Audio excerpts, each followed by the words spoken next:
them when you're up against Dom 1. No, you can't, but the important thing is second place in this group of 4. If you get top 2, you're just into the next stage. You're into that 6-team group, and you go on from there. DFM, a team that has never made it past their initial station at any tournament ever. Back when it was the International Wildcard competitions, they stopped at IWC and never made it to the main event. When they've made it to Worlds, you know, once the IWC sort of system was abolished, they never made it out of play-ins. They've always been dropped, you know, whether it's a 0-3 best of 5 or not doing well enough in the group stage. They've always been hungry to find that step forward. This is their next chance to try to do so, and we'll see if they can do it here. Of course, no better time to start than now. Cloud9, of course, also 0-1. Maybe you took notes from yesterday and you come out swinging. Obviously, Cloud9, though, expected to be heavy favorites. After all, they've got the one and only defending MSI champion here in Perks. We'll see if we can make that one happen. A lot of focus on some of these early favorites in the MSI meta. Rumble, Morgana, Lee Sin, all taken off the table. We saw Sven have a lot of success against Dom 1 yesterday with the Varus. Varus TK is something that is available, and I think Varus we're going to see a pretty high priority on throughout this tournament. DFM going to be looking to bounce back from their game yesterday. I think was pretty disappointing, the performance that they had, especially, you know, Arya got that Renekton mid early, wanted to go for this aggressive counter pick on a Sylas in mid lane, ended up getting solo killed very quickly into the game. Will be a first pick Udyr here, so there is an opportunity for Blabber to go towards you know, a more standard pick, something to farm alongside it. You could also go towards that Kindred if you do want, but Olaf has been something that he's been so happy to play really for the last couple of years and has been incredibly dominant on. So if he's looking for something with a lot of pace in the jungle, something that can farm incredibly quickly, it is certainly an option for him. Yeah, it's one of the big ways that I think Blabber has been successful is kind of putting it all into his back and being the primary carry, letting him dive in and solo kill the backline. Gonna be Nidalee here, which, you know, less of a backline diver in that you can't struggle with much damage with most of Nidalee's builds. That said, still a very efficient farmer, right? Still gonna be able to mostly keep pace with Udyr. And hey, if you get some of that Pabu syndrome, you know, every single javelin's going to land and you can start taking people down. So do you want to see what that can be for him on the jungle? On his opposite side, of course, we know Steel in here for Udyr. You know, should be well positioned. Udyr, despite the Chem Tank nerfs, we've seen different builds. Some people will just go for Frostfire Gauntlet and skip Chem Tank, but still go Phoenix Tank Udyr. Otherwise, though, obviously still a good power clear, still a good front line. I'm expecting already with the early Nidalee some pretty aggressive solo lane picks, somewhere where he can pressure, somewhere where they can have pressure in lane with blind Gnar. The Aurelia is always an option. We've also seen Fudge go towards things like the Camille to try to attack mini Gnar, especially post 6 with the ultimatum and Nidalee coming in. That can be very threatening. I think Tahm Kench also an option here if you want to play for protection around that Varus. Want to have a bit of more defensive bot side to allow the Nidalee to really attack on the top side with some aggressive solo laners.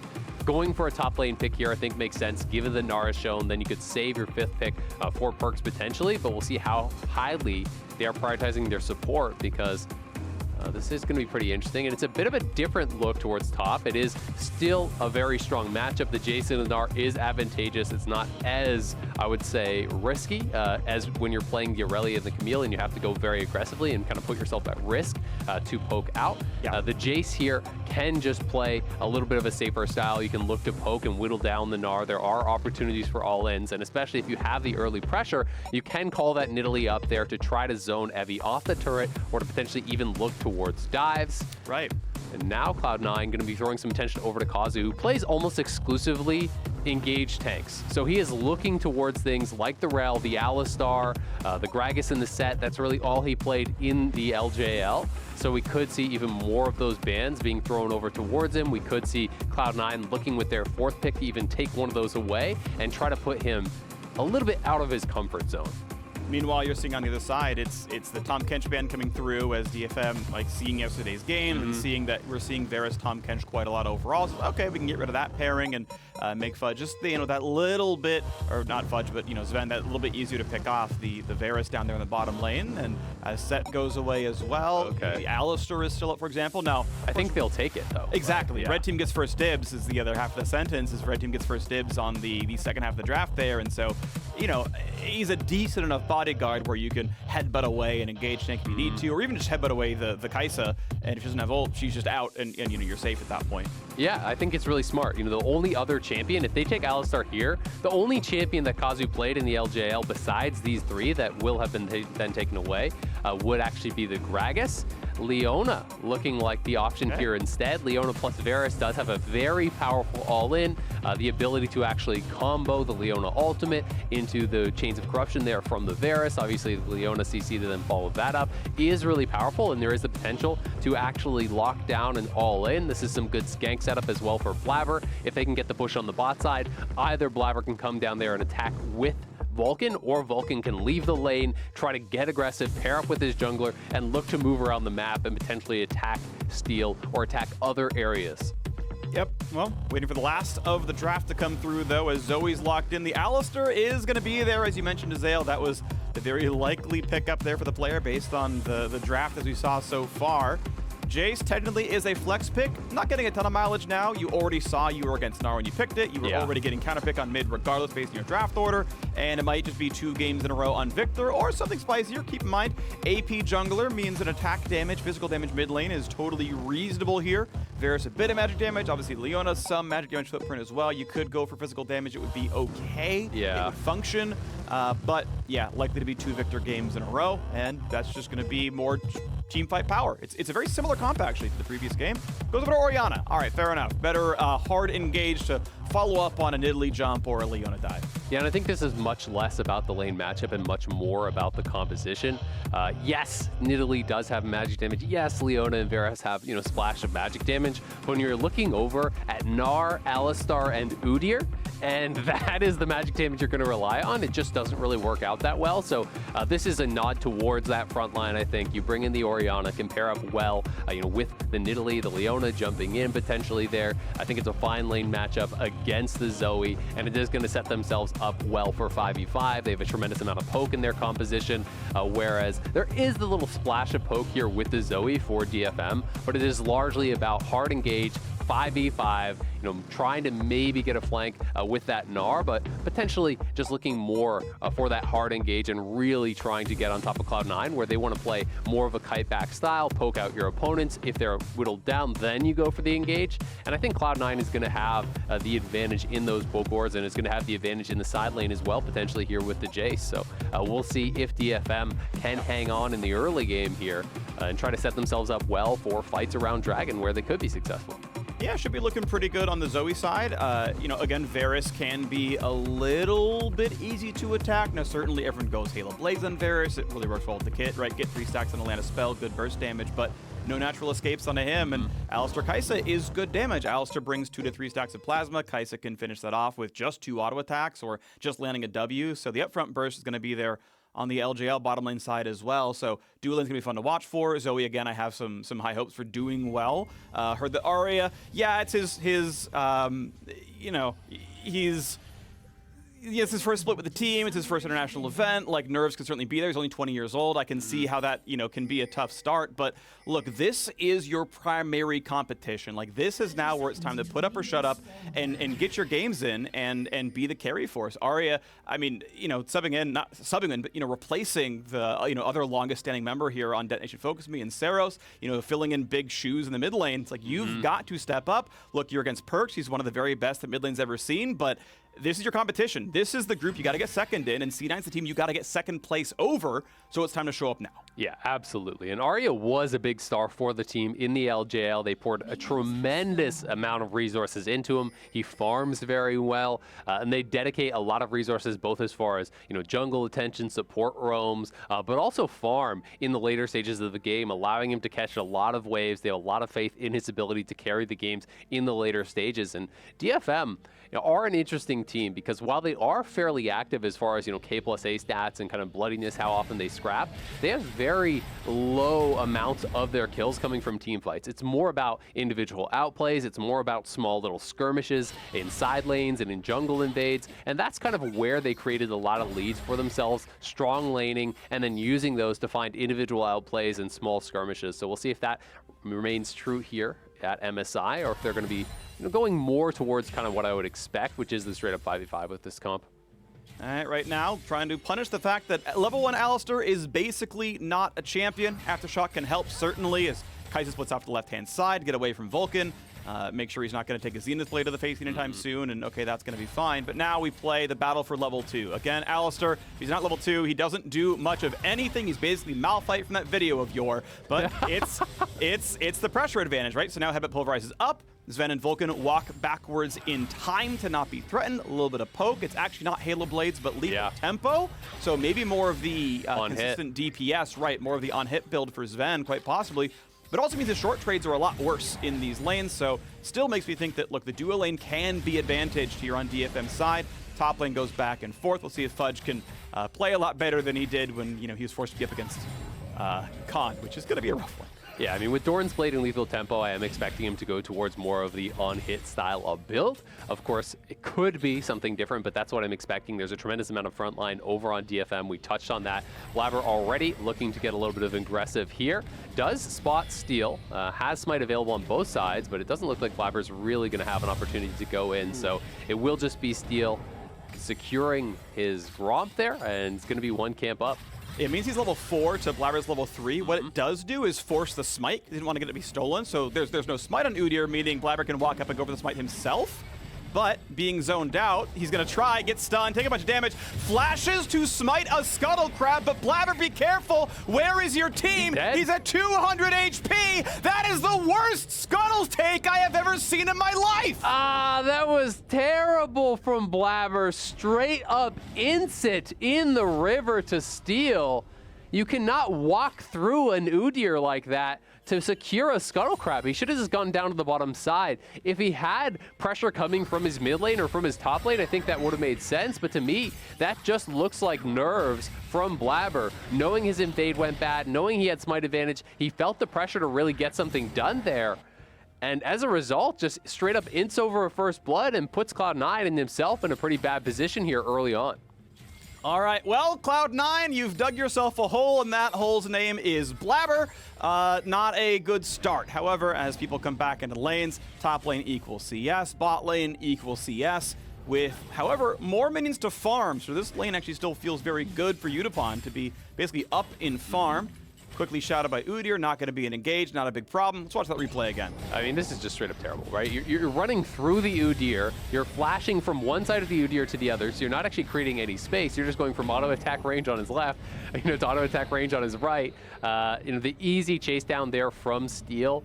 That is honestly a pretty embarrassing play for Blabber, one he's going to want back, definitely. Yeah. And that is just nerves, right? And Blabber is a young player. He has started 3 splits with Cloud9 now. He got to play a little bit internationally, but it's one of those situations where I believe this is his actual first tournament as a starter internationally. So you can see a bit of those nerves, and we'll see if he's going to be able to bounce back after that, because they have put themselves in a hole now. The laning is going actually better for DFM. You look towards mid lane, Perks has some minions to farm, but is down a good wave and a half or so in that mid lane. Blabber obviously going to be behind quite a bit now on the Nidalee. We'll see if he wants to augment his build to a more supportive style as a result of that. Because the chances of actually snowballing and invading the Udyr after a play like that are essentially nil. Yep, absolutely. And for those of you, hold on, there's a fight in the bottom side. Big damage. Aftershock could not come on in time. Sven and Vulcan find themselves the 2-on-2 kill in the bottom lane to right some of the wrongs from earlier. Gold now back to a little bit closer, but still a small deficit on the C9 side. Top pressure could be here. Stay tuned. Hang on. Is there going to be a tower dive, or is it just Udyr making sure there's no counter pressure from Nidalee? Coming around, they are going for the dive. Of course, they have Mega Nard, so here comes the big play. Stun against the wall, knocked backwards, though. Means he can drop back, or no problem. Udyr will not have the damage. No kill to be had. Good defense from Fudge. Yeah, Fudge playing it pretty safe. Nidalee's down on that bottom side, but the bigger deal, Sven and Vulcan, they were huge for Cloud9 yesterday against Damwon, getting a lot of kills with the Varus in that bottom lane, and here they are again, making up for some of the sins. Oh no, okay, it still goes down. Making up for some of the sins of Blabber up on that top side. They get the kill back, and Fudge knew his role, was playing weak side currently with his jungler playing down towards that bot side, had to play it defensive, survives that dive, and as a result, Cloud9 have pulled it right back to even. It is a Noon Quiver picked up here for the Varus, so it is confirmed it will be that on-hit style.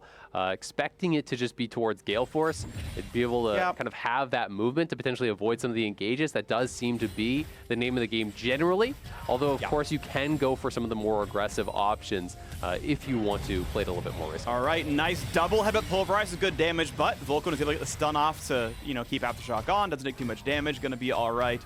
I am of two minds about going Gale Force as a Kraken Slayer on the Varus, only because you've got tanks you want to burn through. Absolutely. The Kraken Slayer damage really does matter. Obviously, Gale Force, its defensive talents are self-explanatory. The dash is nice, but yeah, if you're against you need to kite a Talon or something. Like, okay, yeah, Gale Force a shield bow, but you have to get through an Alistair ultimate, an Udyr, and a Mega Gnar. It's like, that does kind of scream Kraken Slayer because Orianna's not going to one-shot a front line. I agree, but it's the argument on the other side is always going to be, you don't do damage if you're dead, freak.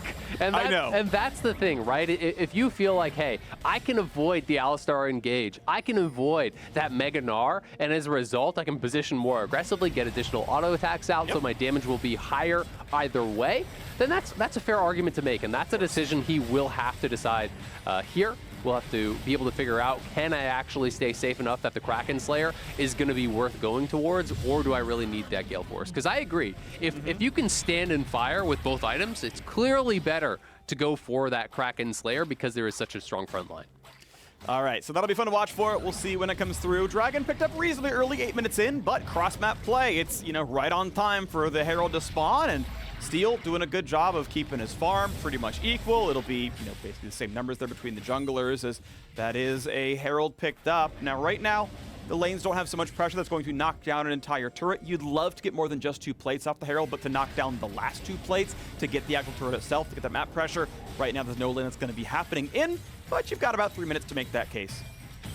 We'll see where they do want to go in the regular season. When they got Herald, it was usually up towards that top side. Evie was a very strong laner in the LJL, and they used the majority of the Rift Heralds that they did grab up towards his lane to try to snowball his lead, to try to put him really in a significant advantage, which they then would like to use in those side lanes very often to continue keeping that pressure up. So we'll see if that trend does remain true here.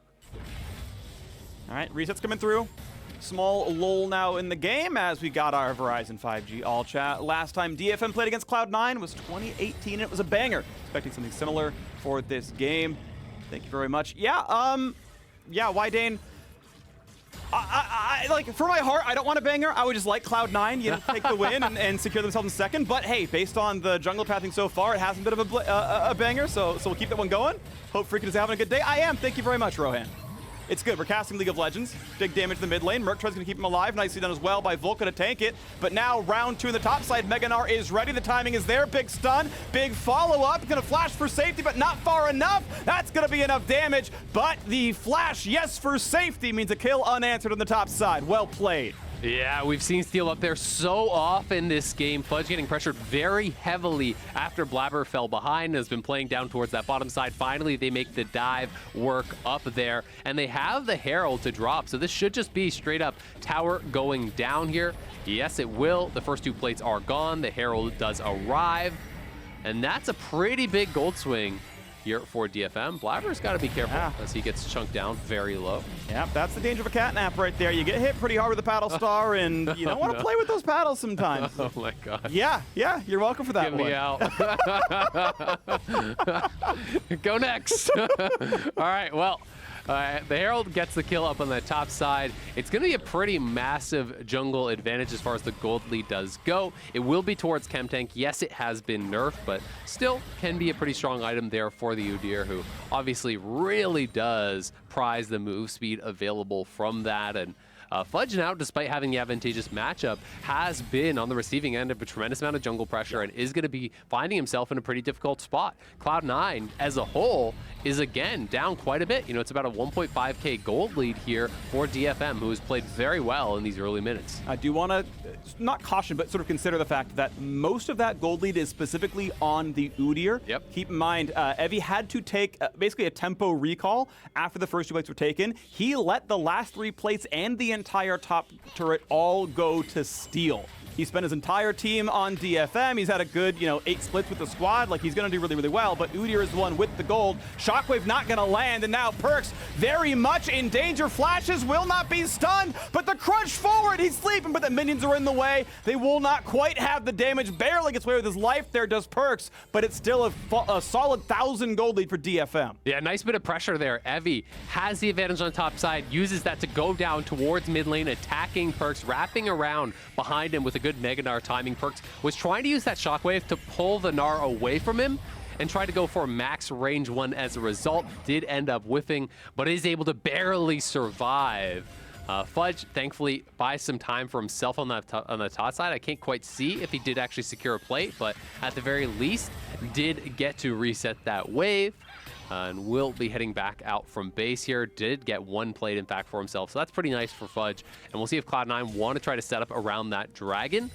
If they are going to go for the dragon, they need to be first to the spot. They need to be setting up the vision early.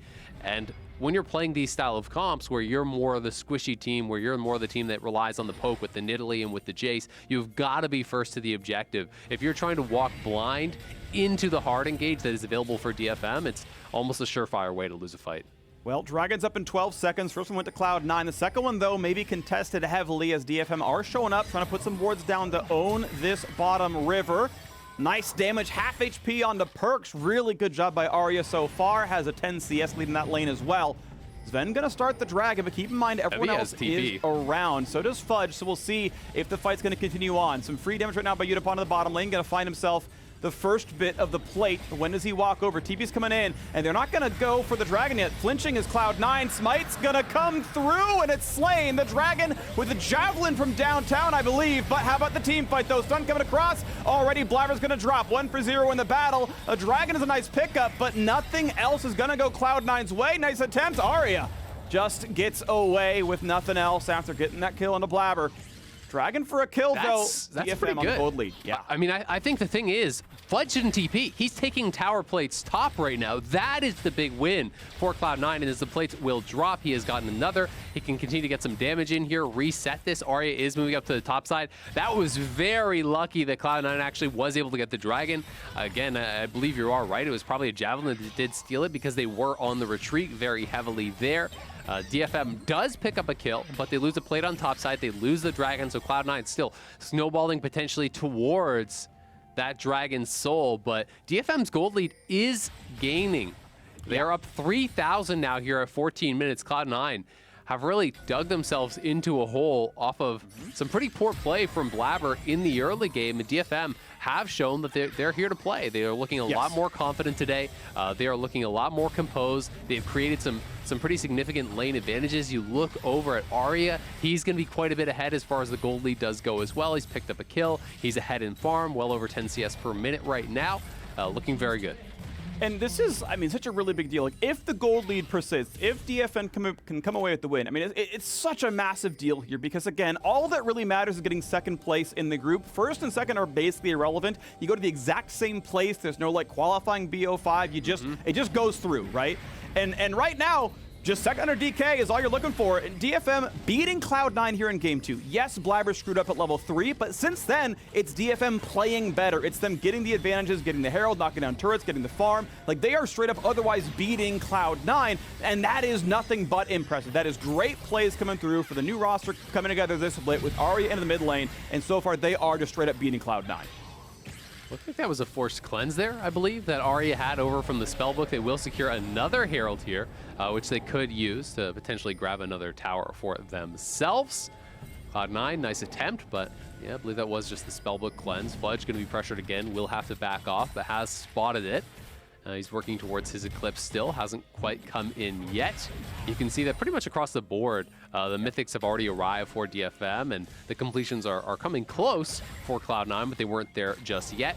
We can see it was not the Gale Force. Sven agreeing with your side of the argument there, going towards the Kraken's lair. Feels he really will need that extra damage to be able to punch through the front line, and we'll see where he wants to go second, if it's going to be in towards Zeal, or potentially even something like the Rage Blade.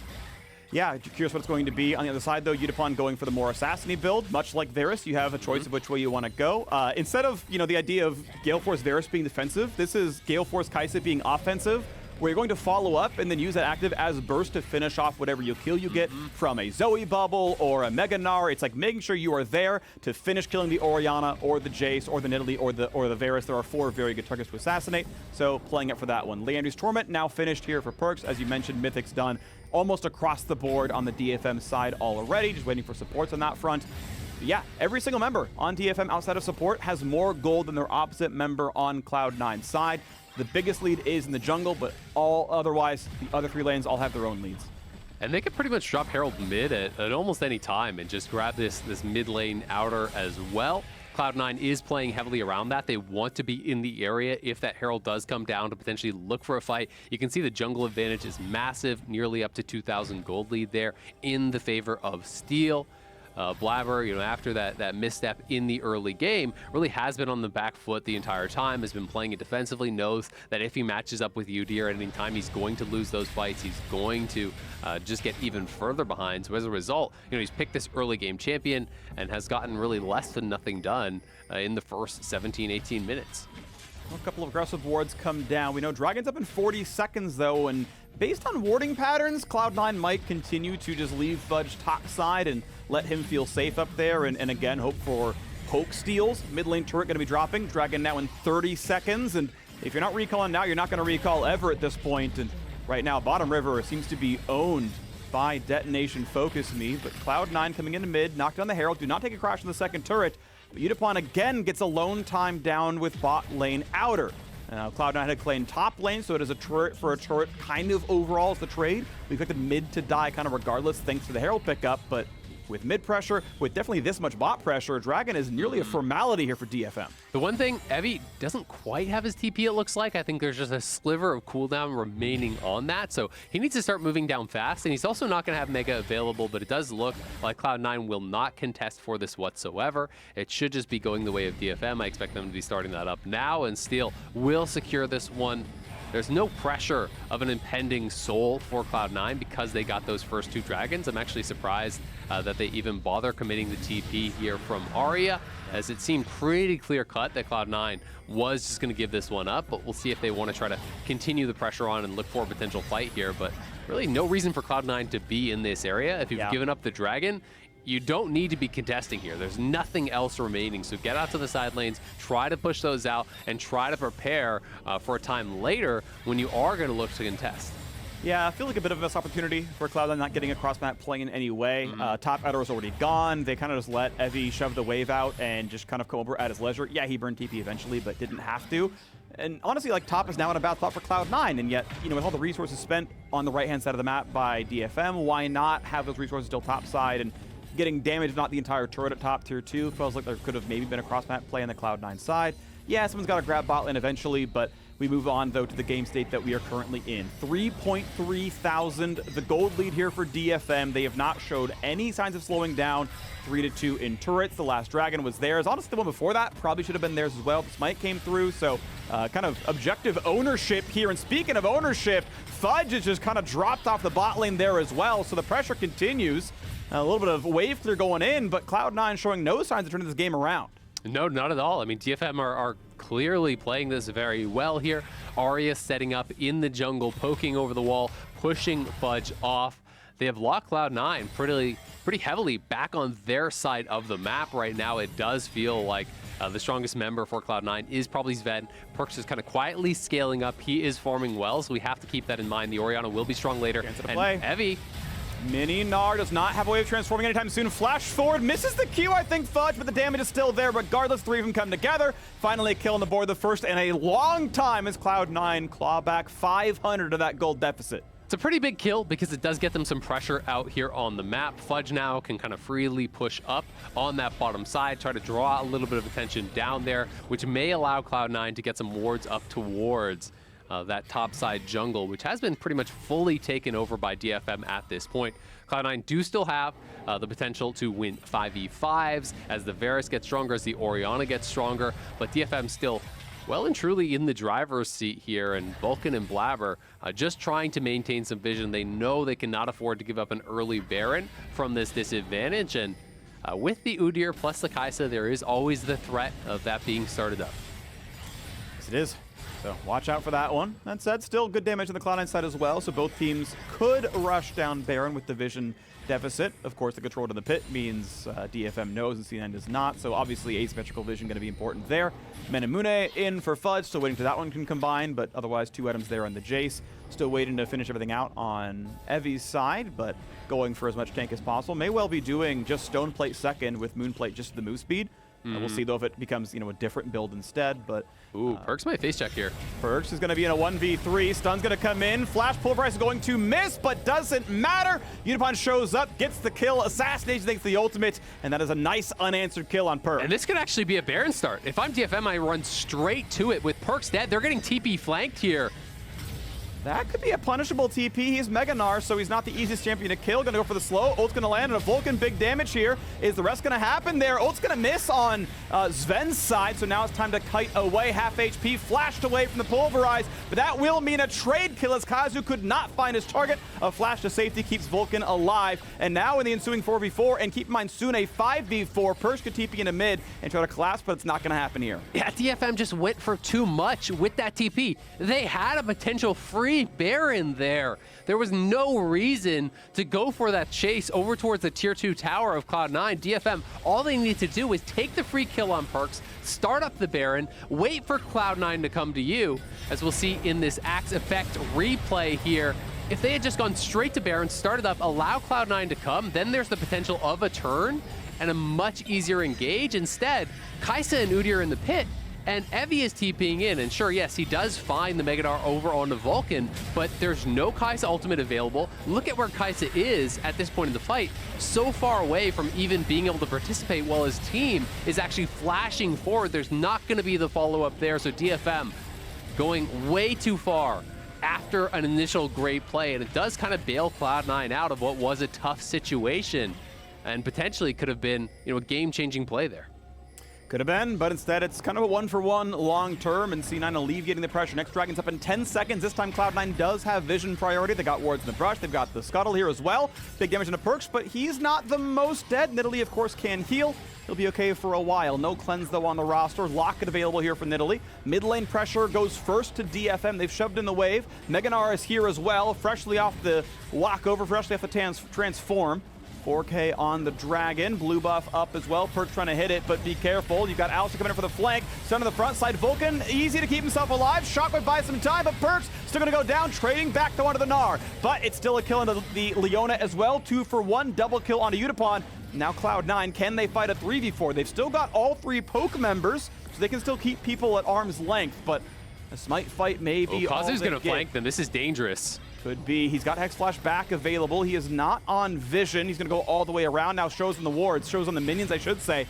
Mobile wards that they are. Poke going to come through again. Nice shot. Going to find a Drowsy. Could be big damage on the Varus. And indeed, a rampage for Unipon. And now, where else can they go? Can Fudge and Blabber have heroics? Or will he just die to Alistair? Headbutt pull. Going to be Zhonya's away. Double kill for Fudge. And can he turn in for a third? Q's it. He gets the third. Fudge steps up huge. And is it going to be enough now as Nidalee has to turn around and find himself in a 1v1. But as Perkz comes back around, Smite is still up. This Dragon could go C9's way. Wow, what a turnaround there from Fudge, really bailing his team out of what could have been a terrible situation. Blabber's got to be careful, though.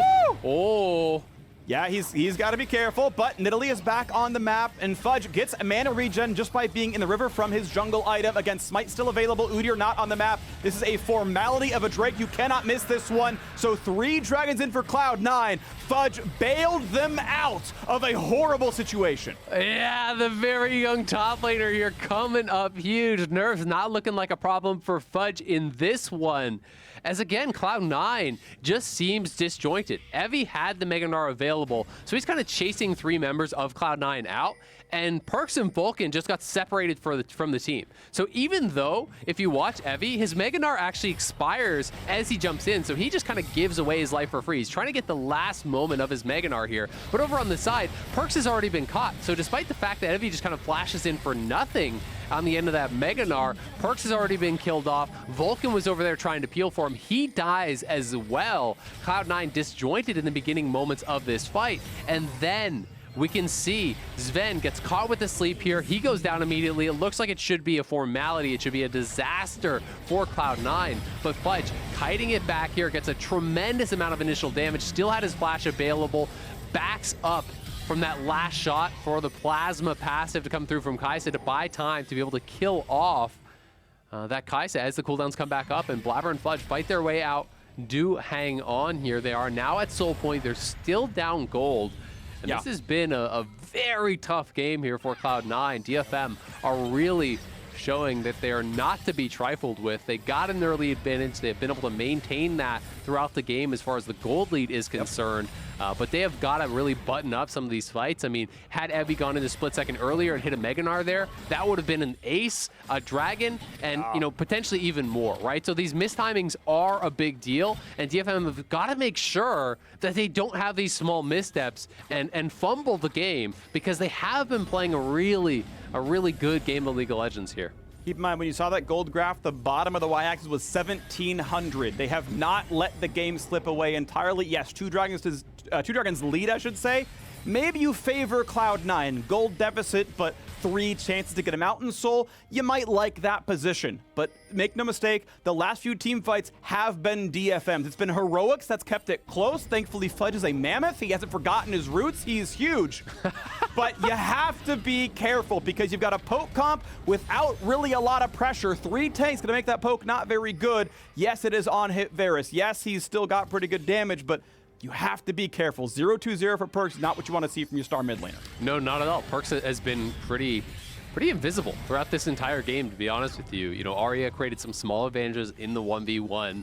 Perkz was fine in lane, but really, you know, the only memorable moments from Perkz this game have been kind of the couple times where he's been out of position and gotten caught, right? He got pressured a little bit in mid lane, you know, did get caught up towards that top side, which should have resulted in potentially more for DFM, but there was the overchase, the TP from Evie, again, gets caught by that dragon, but again, Evie kind of bails him out, you know, with the overchase there from Nara, now going mid lane. Big engage, Kai'Sa over the top, 1-for-0 so far, and it's time for the second. Vulcan wants to stay alive, but he cannot. A double kill for the Kai'Sa. What a dive. Mid lane tier 2 is gone, and Baron is on the table. Yeah, this is almost a formality for DFM. They should be able to set this up. They just need to deny Blabber entrance into the pit, start up this Baron, allow Evie as well as Kazu to just zone here. They're even using Arya over the wall, and this seems pretty much unapproachable for Cloud9. With the double kill there, it should be a guaranteed Baron. Yeah, Blabber's not even moving over. That's pretty good so far. DFM wanted to go 1-1 on the scoreboard. If they can make this one happen, Baron gonna be picked up. All of Cloud9 zoned away. No Heroics here. And a claim on Baron Nashor. 6-1 in kill. He's got the Baron frag as well. Udapon is huge. And it's time for the Red Bull Baron power play for Detonation Focus Me. This is their biggest lead of the game. You know, it had been kind of slowly getting chipped away at. They were sitting around that 3,000 gold lead for a very long time. It started to dip below that, but they get the 2 kills mid lane, they get the tower, they get the Baron, and they are putting themselves into a position here to grab this next dragon very likely. I mean, it now gets risky. If you as Cloud9 show up to this next dragon and fight there, and you lose a fight to your opponents who have Baron, that's potentially game ending. So Cloud9 are gonna have to make some tough decisions here. Do they even want to look for it? It gets so dicey, and it feels like they're maybe just making the call that we don't win this game without Soul. So the TP comes in, it's still 20 seconds prior, but you look at the side lanes, top lane is pushing very heavily. But this is what you get with Vision. They have complete control of basically every brush. They get to find a little bit of poke early on into Arya, and everyone else has to face check through the fog of war, but immediately C9 backing away, giving it all up, even though it's just a minion are walking forward, and here comes the engage. Flash pulvers on a 2, and the back lane goes the Kai'Sa, and a flash to safety. Chase-in's not gonna matter there, but it's 1-for-0. Fudge finds the kill into Kazu, and back of the wall goes Nidalee. 5v4 is enough. No, Perkz down again. How with the back line, though? It's Arya picking up the kill. It's killing spree there on the side for the mid laner. Evie finds another round of Blabber here as well, and now Fudge has been shut down, and truly everyone on C9 is dead. They tried to play for the soul, but all they got was a single kill. Detonation Focus Me sets their sights on Cloud9's base. Yeah, they're looking for the end here. The res timers are so long for Cloud9. I think they could potentially finish. At the very least, they've got the inhib, but I think they might have the game right now. Respawn timer is about 20 seconds a pop with the wave right there. DFM looking to make Cloud9 have a 0-2 start to MSI 2021 with a win on the books here for the Japanese team. As the first turret's going to drop, the second one now on the table. Only Leona is here to defend, and now it's time for the Nexus. A stun not going to matter, and Detonation Focus Me takes down Cloud9. What a win from DFM. Showing up huge here on the international stage, taking down Cloud9 and giving themselves a really good shot here to move into that second place, to potentially get out of the group. Such a big win for the LJL. And over on the other side, what a disappointing game for Cloud9. This is honestly a little bit embarrassing. The performance from Blabber in the early game felt like it put them so far on the back foot. I wonder how much, and you know, you can debate it, I suppose, how much of that game was the very obvious